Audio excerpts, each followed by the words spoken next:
पहले बहुत ज्यादा हरा भरा हुआ करता था, परंतु फिर एक पक्षी के वहाँ आने से वह पूरा जंगल सूख गया। एक दिन एक कौवा जिसका नाम कालू था, वे दूसरे जंगल से आता है और सुंदरवन जंगल के एक पक्षी से मिलता है। मेरा नाम कालू कौवा है और मैं पक्षीपुर जंगल से आया हूँ। मैंने यहाँ की खूबसूरती के बारे में बहुत सुना था, परंतु आज मैं इतनी खूबसूरती और सुंदरता देखकर एकदम मोहित ही हो गया। यही तो बात है हमारे जंगल की। यहाँ का वातावरण एकदम साफ और शुद्ध है, तभी तो हमारा जंगल इतना ज्यादा सुंदर है। हाँ, तुम ठीक कह रहे हो। पहले मैं पक्षीपुर जंगल से यहाँ पर सिर्फ घूमने आया था, परंतु यहाँ घूम घूम के अब लगता है कि मुझे यहाँ पर कुछ दिन रह ही जाना चाहिए और यहाँ की सुंदरता को और गौर से देखना चाहिए। अच्छा, आप पक्षीपुर जंगल से आए हो। मैंने सुना है वहाँ के पक्षी बहुत ज्यादा पढ़े लिखे होते हैं और आप भी मुझे देखने में पढ़े लिखे ही मालूम होते हो। हाँ, मैंने बहुत पढ़ा लिखा है, परंतु मैं इस जंगल में रुककर अपना कुछ काम करना चाहता हूँ। जब मेरा काम पूरा हो जाएगा तो मैं तुम्हें आगे बताऊंगा, परंतु तुम्हें मेरे काम में साथ देना होगा। अरे कौवे भाई, बिल्कुल, इसमें पूछने की क्या बात है। आप हमारे जंगल में आए हो, आप हमारे मेहमान हो, मैं आपका हर काम में साथ दूंगा। कालू कौवा चाहता था कि उस जंगल का भी विकास हो जाए और वो जंगल भी बदलकर एक मॉडर्न जंगल जैसा हो जाए। इसीलिए कालू कौवे ने उस जंगल में रुक के उस जंगल का पूरा नक्शा बनाया था, ताकि वो उस जंगल को पूरा मॉडर्न कर सके। फिर जब कालू कौवे का काम पूरा हो जाता है तो वे नक्शा लेकर सोनू चिड़े के पास पहुंचता है, परंतु सोनू चिड़ा कुछ पक्षियों की बातें सुन रहा था। अरे वाह, ये सोनू चिड़ा तो बहुत काम का पक्षी है। लगता है इसकी जंगल में बहुत चलती है। सभी पक्षी इसको अपना मसला बता रहे हैं और ये सभी को उसका हल बता रहा है। फिर कालू कौवा जहाँ सभी पक्षी खड़े थे वहीं पर चला जाता है। अरे कालू भैया, आप आइए आइए। पक्षियों, ये हमारे कालू भैया हैं। पक्षीपुर जंगल से आए हैं, जहाँ सब पढ़े लिखे पक्षी होते हैं वहाँ से, और इन्हें हमारा जंगल बहुत पसंद आया है, इसीलिए ये यहीं पर रह रहे हैं। पक्षियों, आपका जंगल बहुत सुंदर है, परंतु हमें इस जंगल के विकास के लिए काम करना होगा। मैं इतने दिन से इस जंगल में इसीलिए रुका हुआ था ताकि मैं इस जंगल के बारे में सब कुछ जान सकूं। एक बार इस जंगल का विकास हो गया तो सभी पक्षियों को हर चीज की सहूलत होगी और ये जंगल सुंदर भी और ज्यादा हो जाएगा। पक्षियों, मुझे लगता है कालू भाई सही कह रहे हैं। हमें इस जंगल की तरक्की के बारे में भी सोचना चाहिए। पक्षियों, अगर आप सब कहते हो तो कल से ही हम दोनों मिलकर इस जंगल के विकास पर काम करना शुरू कर देंगे।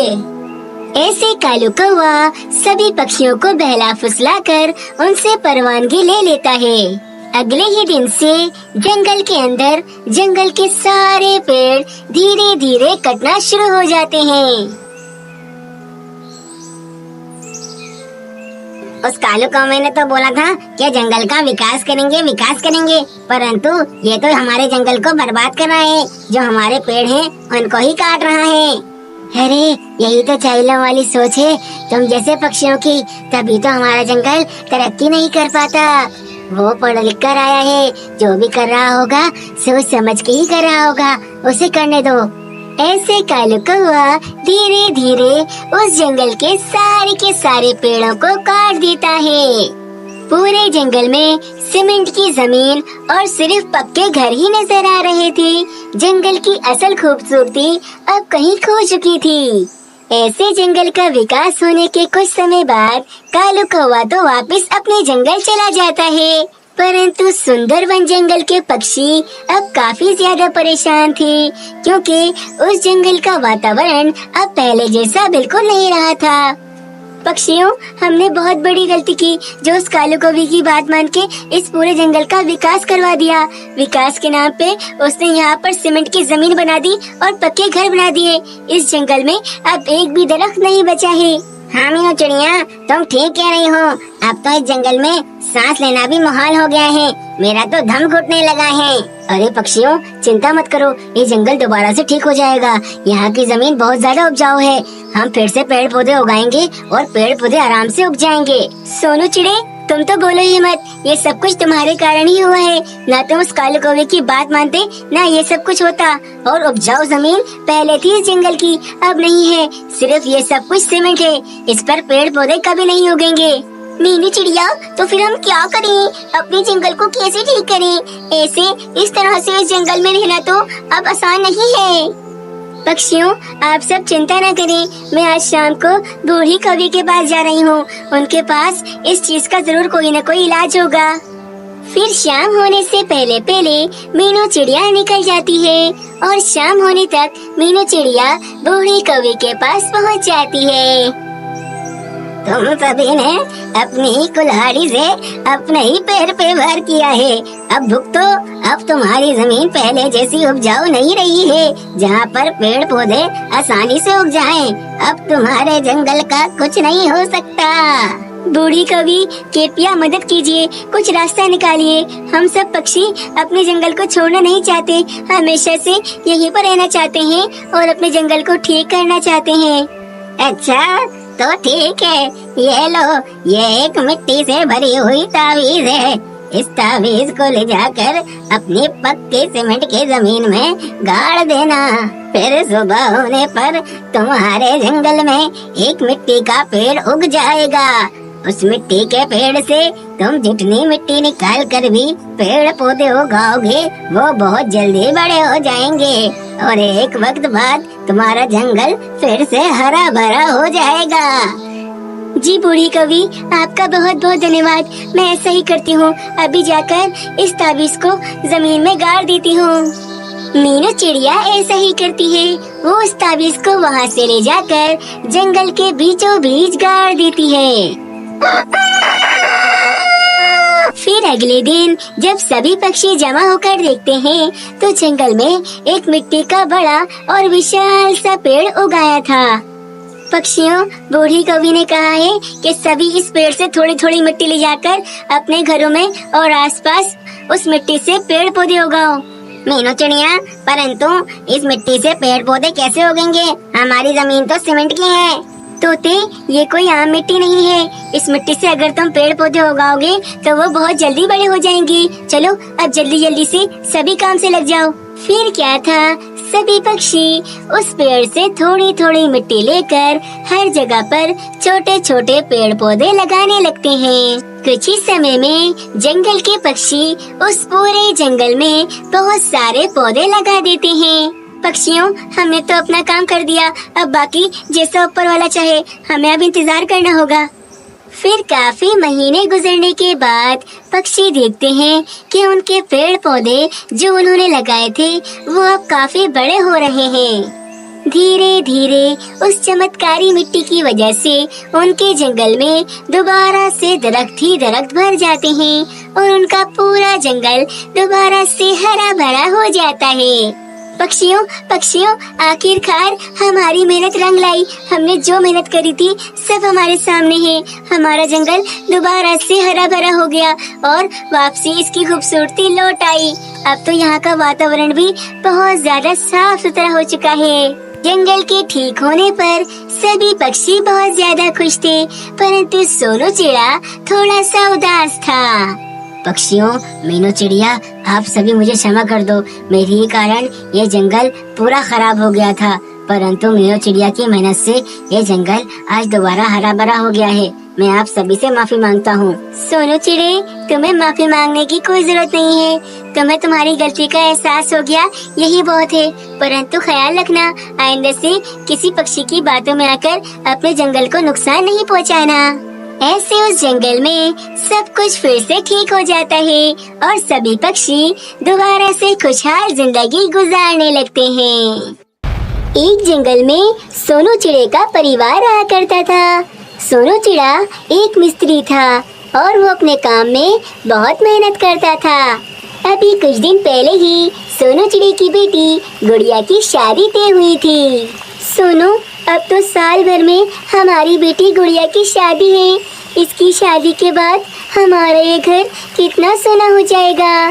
पापा, आपने कुछ महीनों के अंदर ही मेरी शादी रख दी है, परंतु इतने कम वक्त में आप सब कुछ संभाल तो लेंगे ना?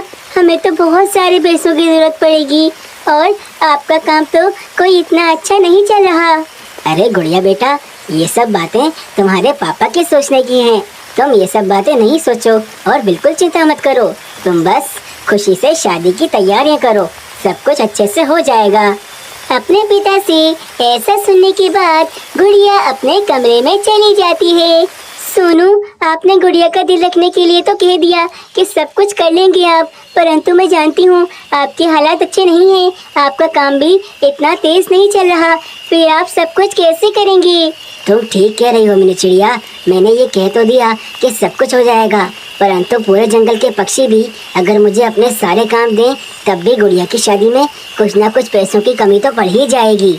सोनू, आप एक काम क्यों नहीं करते? आप इस जंगल में उल्लू सेठ के पास जाइए। मैंने सुना है वे सभी पक्षियों को उधार देते हैं और उनके पास काफी धन है। हो सकता है वो हमारी बेटी की शादी के लिए हमें भी कुछ पैसे उधार दे दें। तुम ठीक कह रहे हो मीनू चिड़िया, मैं भी यही सोच रहा था। उल्लू सेठ के पास जाता हूँ और उनसे ही कुछ पैसे उधार मांगता हूँ। वो भले पक्षी हैं, क्या पता मेरी कुछ मदद कर दें। फिर सोनू चिड़ा उल्लू सेठ के पास जाने के लिए निकल जाता है। उल्लू सेठ, कैसे हैं आप? सब कुछ ठीक है ना? हाँ, अब तक तो सब कुछ ठीक था, परंतु अब तुम जो बात बताने वाले हो उसे सुनकर कुछ ठीक रहता है या नहीं इसका मुझे नहीं पता। चलो कोई बात नहीं, अब आ ही गए हो तो बता दो किस काम से आए हो।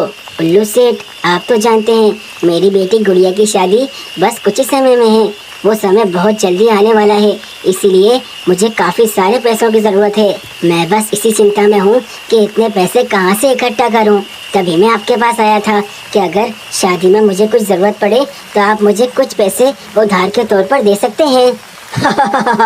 अरे नहीं भाई, मेरे पास क्या कोई पैसों का पेड़ लगा है जहाँ से पैसे तोड़ तोड़ कर मैं तुम्हारी बेटी के लिए तुम्हें दे दूंगा। मेरे पास तो कुछ पैसे नहीं हैं।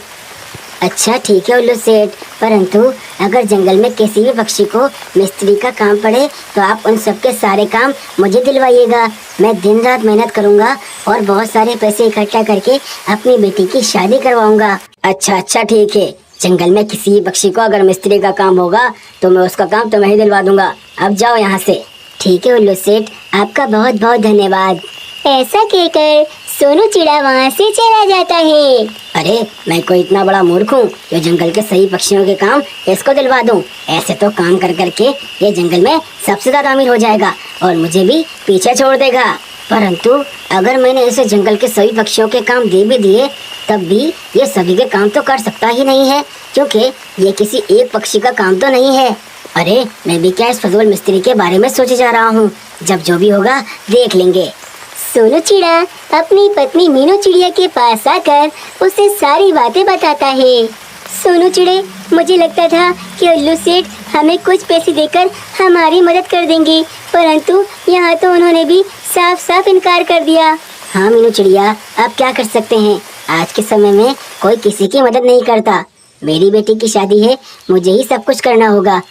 परंतु सोनू, आप अकेले पूरे जंगल के पक्षियों का काम कैसे करेंगे?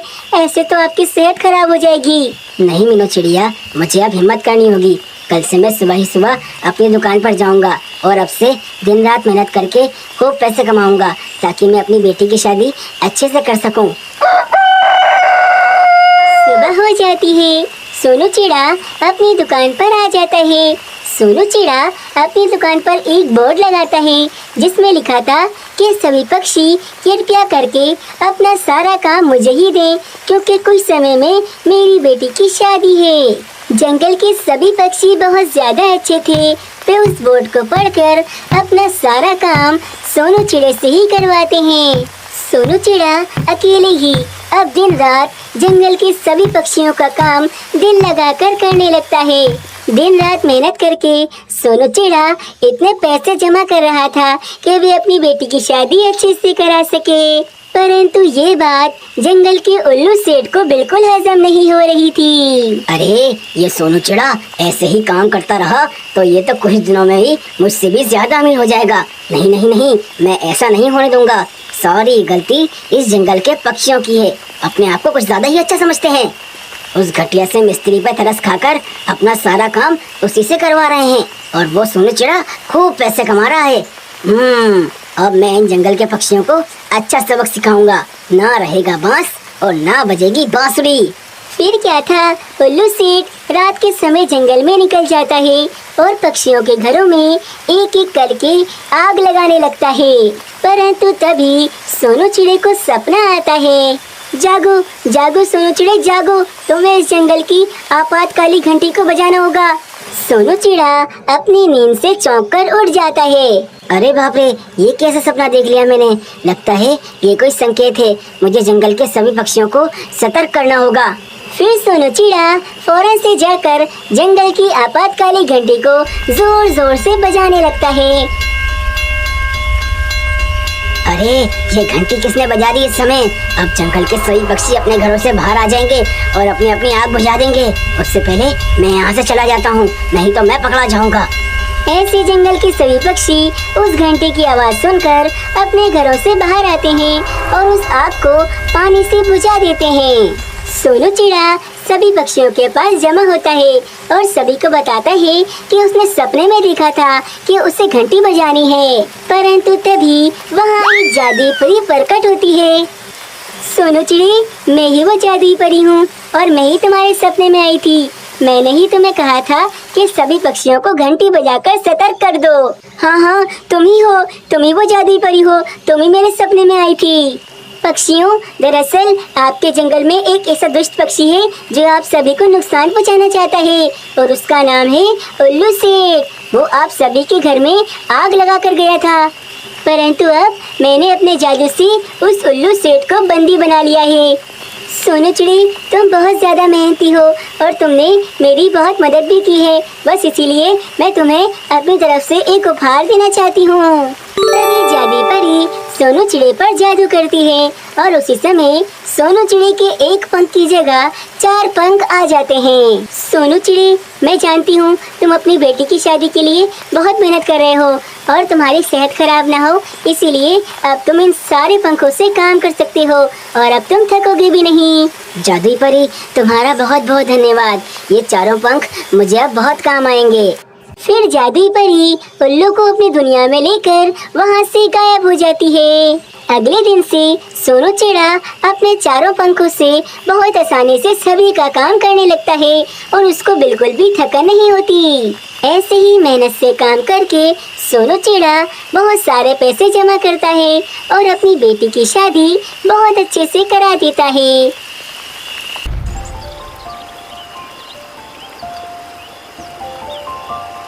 अरे सुनिए जी, आप जंगल में सभी पक्षियों के साथ ऐसा बुरा व्यवहार क्यों करते हैं? जंगल का कोई भी पक्षी आपको बिल्कुल पसंद नहीं करता। अरे लक्ष्मी, तुम्हें कुछ नहीं पता। मेरा सूद का कारोबार है। अगर मैं सब पक्षियों से नरमी से बात करूंगा तो सभी मेरे पैसे लेकर भाग जाएंगे और मेरे पैसे मुझे ब्याज के साथ वापस नहीं करेंगे।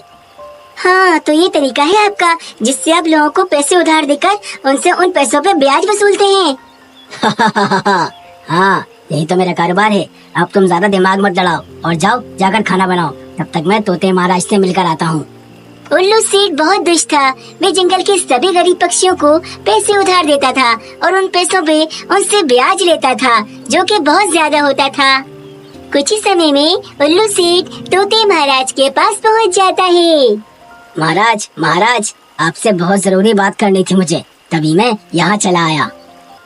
हाँ उल्लू सेठ, कहो क्या बात है? महाराज, मैंने आपको कहने पर उस सोनू चिड़े को पैसे उधार दिए थे, परंतु अभी तक उसने अपने पैसे मुझे वापस नहीं किए हैं और ना तो उन पैसों में जो ब्याज बनता है वो मुझे दिया है। अगर कुछ समय तक उसने मेरे पैसे वापस नहीं किए तो मैं उसका जो खेत है वो अपने कब्जे में ले लूंगा। अरे ये क्या कह रहे हो? अभी कुछ ही समय तो हुआ है उनको तुमसे पैसे लिए हुए। उनको थोड़ा समय दो, वो तुम्हारे सारे पैसे वापस कर देंगे। नहीं महाराज, अब बस बहुत हो गया। अब आप बीच में से हट जाइए। मैं अपने पैसे खुद वसूल करना जानता हूँ। ऐसा कहकर उल्लू सेठ वहाँ से वापस अपने घर चला जाता है। बालू कौवे, मैं तोते महाराज को चेतावनी देकर आ गया हूँ कि अब वो बीच में ना आए। मैं अपने पैसे सोनू चिड़े से खुद ही वसूल कर लूंगा और अगर उसने मुझे पैसे देने से मना किया तो उसका जो खेत पड़ा हुआ है उस पर मैं कब्जा कर लूंगा। अरे उल्लू सेठ, मैं तो तुम्हें बहुत समझदार पक्षी समझता था, परंतु तुम तो एक नंबर के बेवकूफ पक्षी निकले। अरे ऐसी क्या बेवकूफी की बात की है मैंने जो तुम मुझे बेवकूफ कह रहे हो? अरे तुम्हें बेवकूफ नहीं कहूँ तो और क्या कहूँ। ये बात तुम भी जानते हो और मैं भी जानता हूँ कि सोनू चिड़ा अभी तुम्हें तुम्हारे पैसे लौटाने वाला नहीं है और तुम चाहते हो कि तुम उसके उस बंजर खेत को कब्जा करो। हाँ तो उस खेत में क्या बुराई है? जब उसकी जमीन पर मैं कब्जा कर लूंगा तब उसकी अकल ठिकाने आएगी। अरे नहीं नहीं, उस खेत पर कब्जा करने से कुछ भी नहीं होगा। उससे अच्छा आइडिया मैं तुम्हें देता हूँ। देखो अभी कुछ ही समय में जंगल में बहुत ज्यादा गर्मी आने वाली है। गर्मी से परेशान होकर जंगल के सभी पक्षी अपने अपने घर में एयर कूलर लगवाएंगे। इस जंगल के आधे से ज्यादा पक्षियों पर तुम्हारे पैसे उधार हैं। अब तुम उनके खेतों पर कब्जा नहीं करो, बल्कि उनके घर में जो एयर कूलर हैं, उनको उठाकर अपने पास ले आओ। फिर देखना जंगल के पक्षी कैसे परेशान होते हैं और तुम्हारे पैसे और ब्याज लेकर कैसे तुम्हारे पास दौड़े चले आते हैं। अरे वाह, तुम्हारी इस तेज बुद्धि का तो जवाब नहीं। क्या आइडिया दिया है तुमने, मजा आ गया। अब मैं यही करूँगा। जैसे ही गर्मियाँ शुरू होंगी मैं सभी पक्षियों के एयर कूलर अपने घर में उठा कर ले आऊंगा। फिर सभी पक्षी परेशान होकर मेरे पैसे और ब्याज मुझे खुद ला कर देंगे। कुछ दिनों बाद जंगल में गर्मी पड़ना शुरू हो जाती है। पूरे जंगल का मौसम एकदम से बदल जाता है। सोनू चिड़ा अपने परिवार के लिए रूम कूलर लेकर आता है, जिससे वो इस गर्मी से बच सके और ठंडी हवा खा सके। अरे सोनू चिड़े, ये तुमने क्या किया? तुम रूम कूलर लेकर आ गए। पहले हमें उस उल्लू सेठ के पैसे वापस करने थे। तुम जानते हो ना, वह तोते महाराज को धमकी देकर गया है कि हमने उसके पैसे वापस नहीं किए तो वो हमारे खेत पर कब्जा कर लेगा। मीनू चिड़िया, तुम ठीक कह रही हो, परंतु देखो गर्मी कितनी ज्यादा है। मेरी बच्ची इस रूम कूलर के बिना इस गर्मी में कैसे रह सकती है? बस इसीलिए मैं ये रूम कूलर उठा कर ले आया हूँ। उस उल्लू सेठ के पैसे तो मैं कैसे न कैसे उसे लौटा ही दूंगा। हाँ सोनू चिड़े, हमारे पास बस वो खेती है जिससे हमारा घर चलता है। अगर उल्लू सेठ ने हमारे खेत पर भी कब्जा कर लिया तो हमारा घर कैसे चलेगा? तुम चिंता मत करो मीनू चिड़िया, मैं बस एक बार इस उल्लू सेठ के पैसे लौटा दूं, फिर सब कुछ ठीक हो जाएगा। पापा पापा, रूम कूलर चलाओ ना, मुझे ठंडी ठंडी हवा खानी है। पापा पापा, रूम कूलर चलाओ ना। अभी सोनू चिड़ा रूम कूलर चलाने ही वाला था कि तभी उल्लू सेठ कालू कौवे को लेकर उनके घर पर आ जाता है। नया रूम कूलर, इसका मतलब घर में अय्याशी हो रही है और मेरे पैसे मुझे लौटाने के लिए तुम्हारे पास पैसे नहीं है। अरे उल्लू सेठ, ये रूम कूलर लाना मेरी मजबूरी थी। जैसे जैसे पैसे जोड़कर मैं ये रूम कूलर लाया हूँ ताकि हम सब सुकून से हवा में रह सकें। और तुम चिंता मत करो, कुछ ही दिनों में मैं तुम्हारे सारे पैसे तुम्हें लौटा दूंगा। अरे चिंता की जरूरत अब हमें नहीं है, चिंता की जरूरत तुम्हें है, क्योंकि हम तुम्हारे इस रूम कूलर पर कब्जा करने आए हैं। अब जब तुम हमारे पैसे लौटाओगे तभी ये रूम कूलर तुम्हें वापस मिलेगा। अरे ये तो बहुत गलत है। सोनू चिड़ी कह तो रहे हैं कि वो आपके पैसे वापस कर देंगे, तो फिर ये रूम कूलर ले जाने की कोई जरूरत नहीं है। कालू कौवा बिल्कुल ठीक कह रहा है। अब जब तक तुम सब मेरे पैसे मुझे ब्याज के साथ नहीं लौटाओगे, तुम्हारा ये रूम कूलर मैं तुम्हें वापस नहीं करूँगा। इसे लेकर मैं अपने घर जा रहा हूँ। फिर उल्लू सेठ और कालू कौवा सोनू चिड़ी के घर से वे रूम कूलर ले जाते हैं और अपने घर में रख देते हैं। ऐसे ही शाम तक उल्लू सेठ जंगल के सभी पक्षियों के रूम कूलर अपने घर में जमा कर लेता है। ऐसे ही कुछ दिनों में उस जंगल में बहुत जोरों की गर्मी पड़ना शुरू हो जाती है। सोनू चिड़े का परिवार गर्मी से घर में बहुत ज्यादा परेशान था और वहीं वे सोनू चिड़ा बहुत ज्यादा चिंतित था, क्योंकि उसके खेत की जमीन गर्मी की वजह से बंजर हो गई थी। वहाँ की फसल पूरी तरह से खराब हो चुकी थी। अरे इतना बुरा तो पहले कभी नहीं हुआ मेरे साथ। इस बार इस उल्लू सेठ ने मेरे साथ बहुत बुरा किया है। क्या करूं? अब घर जाकर क्या मुंह दिखाऊंगा? यहाँ पर तो घर पे ले जाने के लिए भी भोजन नहीं बचा है। सोनू चिड़ा परेशान था, परंतु उसी समय वहाँ पर एक बूढ़ी कौवी आती है। अरे क्या हुआ सोनू बेटा, काफी परेशान लग रहे हो। कोई परेशानी है तो तुम मुझे बता सकते हो। क्या बताऊँ माँ जी आपको, वे उल्लू सेठ है ना, वे दुष्ट उल्लू सेठ जो सभी पक्षियों को उधार के पैसे देके उनसे इतना ब्याज लेता है कि वे कभी उसका उधार चुका ही नहीं पाते। वो मेरे घर का रूम कूलर उठा कर ले गया और यहाँ ये मेरा पूरा खेत पूरी तरह से सूख चुका है। अब तो मेरे पास इतने पैसे भी नहीं हैं कि मैं घर पर कुछ भोजन ले जा सकूं। अरे परेशान क्यों होते हो बेटा, मैं तुम्हें एक उपाय बताती हूँ जिससे सब कुछ ठीक हो जाएगा। इस जंगल में तुम थोड़ा अंदर को जाओगे तो तुम्हें एक दुकान नजर आएगी, वहाँ जाकर तुम तरबूज के बीज मांग लेना। अरे माँ जी, परंतु मेरे पास तो पैसे ही नहीं है। अरे बेटा, वे दुकानदार तुमसे पैसे नहीं मांगेगा और तुम्हें तरबूज के बीज दे देगा। फिर वो तरबूज के बीज लाके तुम अपने खेत में बो देना, फिर देखना क्या कमाल होता है। सोनू चिड़ा काफी चिंतित था, परंतु वह उस बूढ़ी कौवी की बात मान लेता है और फिर जंगल में जाकर वे वो दुकान ढूंढने लगता है। कुछ ही समय में सोनू चिड़े को तरबूज के बीजों की दुकान मिल जाती है। मुझे बूढ़ी कौवी ने इस दुकान का बताया था। मुझे तरबूज के बीज चाहिए, परंतु मेरे पास पैसे नहीं हैं। वे पक्षी सोनू चिड़े को तरबूज के बीज ऐसे ही दे देता है और सोनू चिड़ा वे बीज लाके अपने पूरे खेत में बो देता है। सुबह के समय सोनू चिड़ा अपने पूरे परिवार को लेकर खेत में पहुंचता है।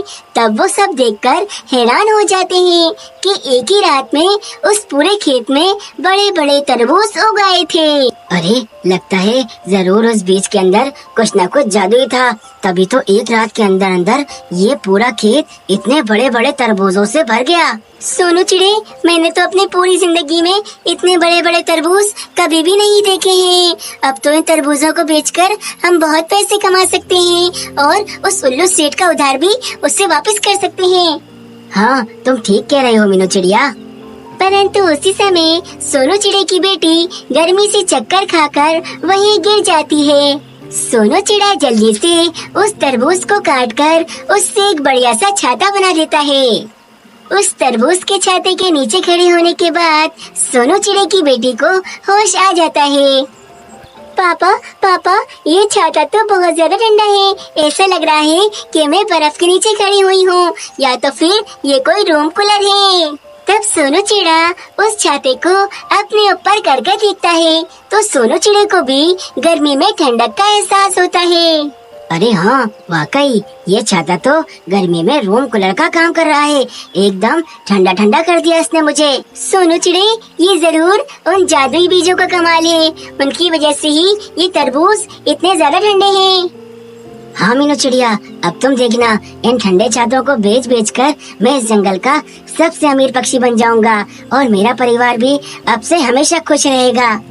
अब से सोनू चिड़ा अपनी दुकान पर उन ठंडे छातों को बेचने लगा और सभी पक्षी रूम कूलर की जगह अब सोनू चिड़े के तरबूज के छाते लेने लगे। सोनू चिड़ा तरबूज के छाते बेचकर अब अच्छी कमाई करने लगा था।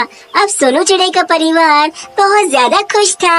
वहीं दूसरी तरफ उल्लू सेठ ने अपने घर में पूरे जंगल के रूम कूलर जमा किए हुए थे, जिनमें से एक रूम कूलर में शॉर्ट सर्किट हो जाता है और शॉर्ट सर्किट के कारण पूरे घर में आग लग जाती है।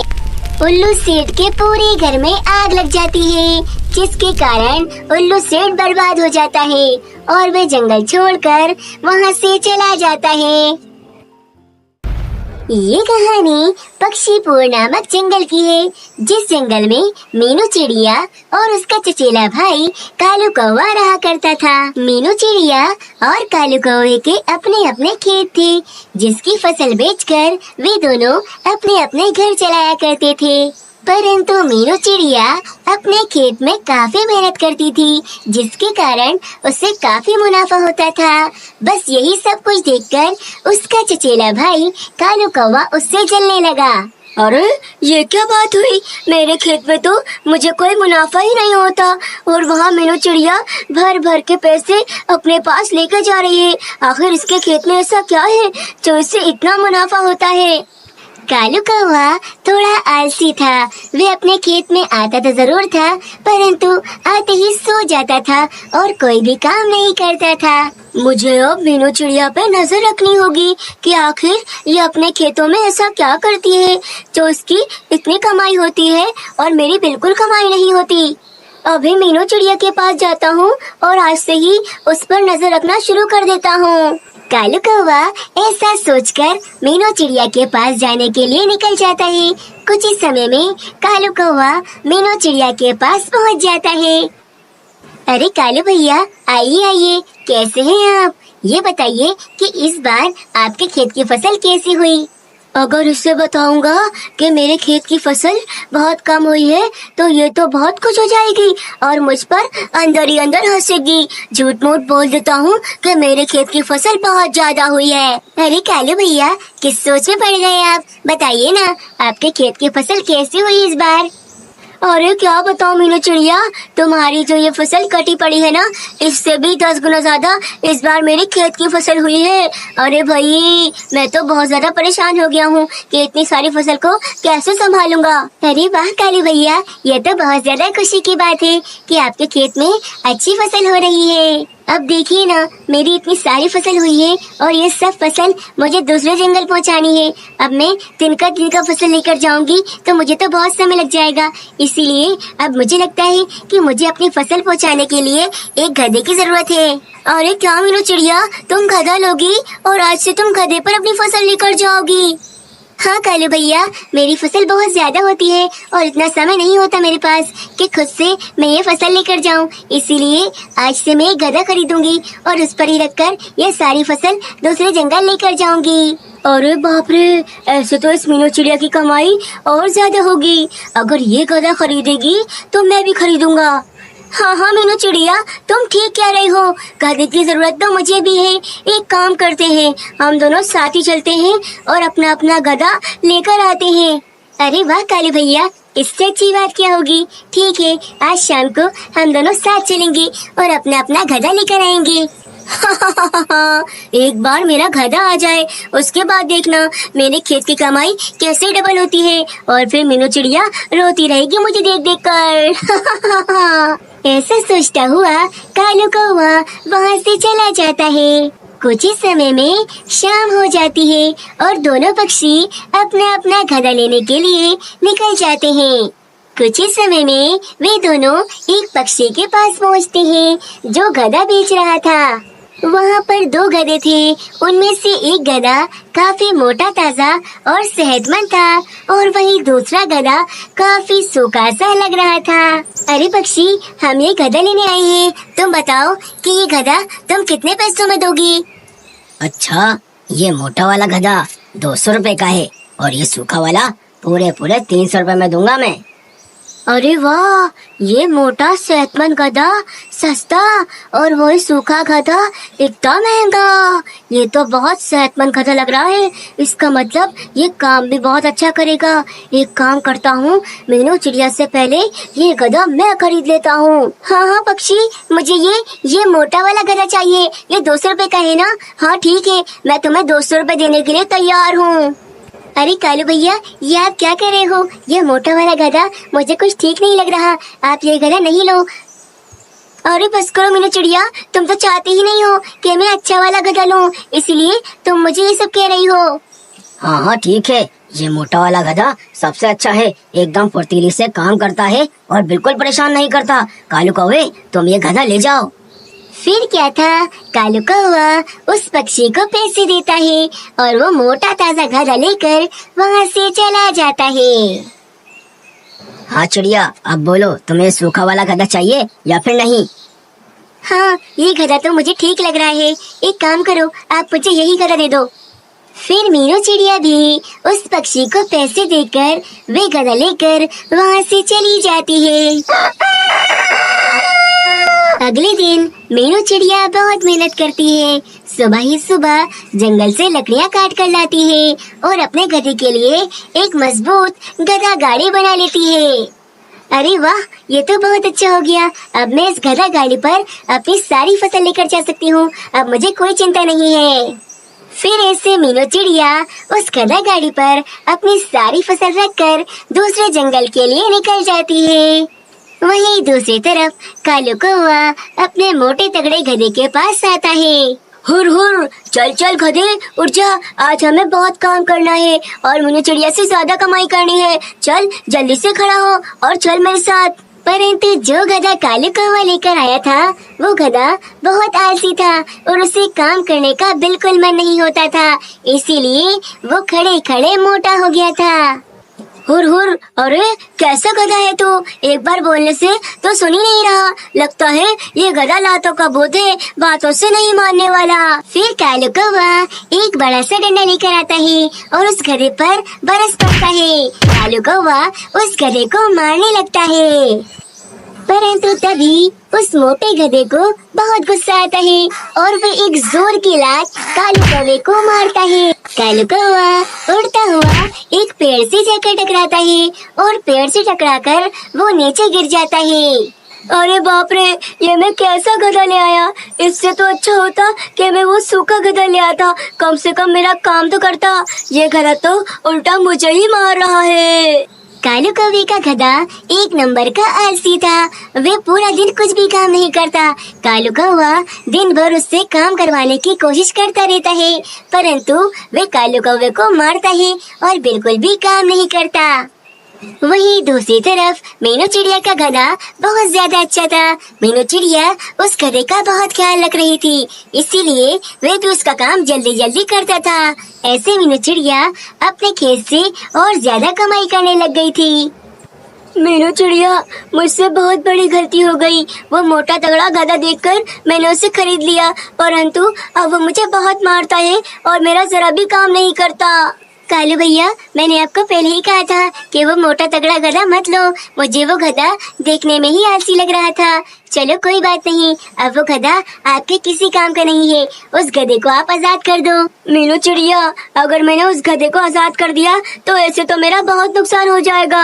कालू भैया, आपका थोड़ा नुकसान तो जरूर होगा, परंतु उस गधे के जाने के बाद जब आप अपने खेत में खुद मेहनत करके काम करोगे तो उसकी कमाई से आपको बहुत खुशी होगी। हाँ मीनू चिड़िया, तुम ठीक कह रही हो, मैंने बहुत आलस किया है, अपने खेत में कभी ठीक से काम ही नहीं किया। अब से मैं उस गधे को आजाद कर दूंगा और खुद से ही मेहनत करके अपने खेत में बहुत काम करूंगा। कालू कौवे को उस दिन के बाद से अकल आ जाती है, वे अपने उस गधे को आजाद कर देता है और अपने खेत में खुद ही काम करने लगता है। कुछ ही दिन में कालू कौवे के खेत की फसल भी बहुत ज्यादा अच्छी हो जाती है। मीनू चिड़िया और कालू कौवा अब दोनों खुशी खुशी अपनी जिंदगी गुजारने लगते हैं।